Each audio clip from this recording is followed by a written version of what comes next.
ಸಂಗಮ ತಾಣವೆಂದು ಪ್ರಸಿದ್ಧಿ ಪಡೆದಿರುವ ಉಪ್ಪಿನಂಗಡಿ ಸಹಸ್ರಲಿಂಗೇಶ್ವರ ದೇವಸ್ಥಾನದ ಮುಂಭಾಗದಲ್ಲಿ ಹರಿಯುತ್ತಿರುವ ನದಿಯಲ್ಲಿ ನೀರಿನ ಮಟ್ಟ ಸಂಪೂರ್ಣ ಕುಸಿದ ಕಂಡಿದ್ದು ಮರಳು ಕಾಣುತ್ತಿರುವ ಫೋಟೋ ಸಾಮಾಜಿಕ ಜಾಲತಾಣದ ಮೂಲಕ ವೈರಲ್ ಆಗಿದೆ. ಕಳೆದ ವರ್ಷ 2025ರ ಜೂನ್ ತಿಂಗಳ 15ರಂದು ನದಿಯ ನೀರಿನ ಮಟ್ಟ ಹಾಗೂ 2026ರ ಜೂನ್ ತಿಂಗಳ 15ರಂದು ನದಿಯ ನೀರಿನ ಮಟ್ಟವನ್ನ ತುಲನೆ ಮಾಡಿದ ಫೋಟೋ ಸಖತ್ ವೈರಲ್ ಆಗಿದೆ. ನೇತ್ರಾವತಿ ಕುಮಾರಧಾರ ಸಂಗಮ ಕ್ಷೇತ್ರ ಎಂದೇ ಖ್ಯಾತಿ ಪಡೆದ ನದಿ ಈ ವರ್ಷ ನೀರಿಲ್ಲದೆ ಸೊರಗಿ ಹೋಗಿರುವ ದೃಶ್ಯ ಇಡೀ ಜನತೆಗೆ ಆತಂಕವನ್ನ ಉಂಟು ಮಾಡಿದೆ.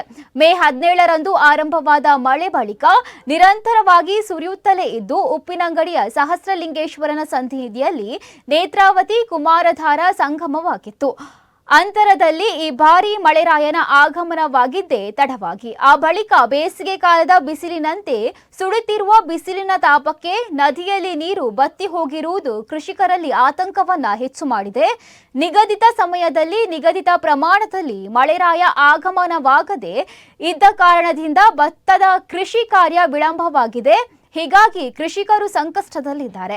ಪ್ರಕೃತಿಯ ವೈಪರೀತ್ಯದಿಂದ ಭತ್ತದ ಕೃಷಿ ಜೊತೆ ಪ್ರಾಣಿ ಪಕ್ಷಿ ಹಾಗೂ ಇತರ ಜೀವ ಜಂತುಗಳ ವಂಶವಾಹಿಗಳ ಸಂಖ್ಯೆಯಲ್ಲಿ ಏರುಪೇರು ಕಾಣುವ ಲಕ್ಷಣಗಳು ಇವೆ ಎಂದು ಹೇಳಲಾಗುತ್ತಿದೆ.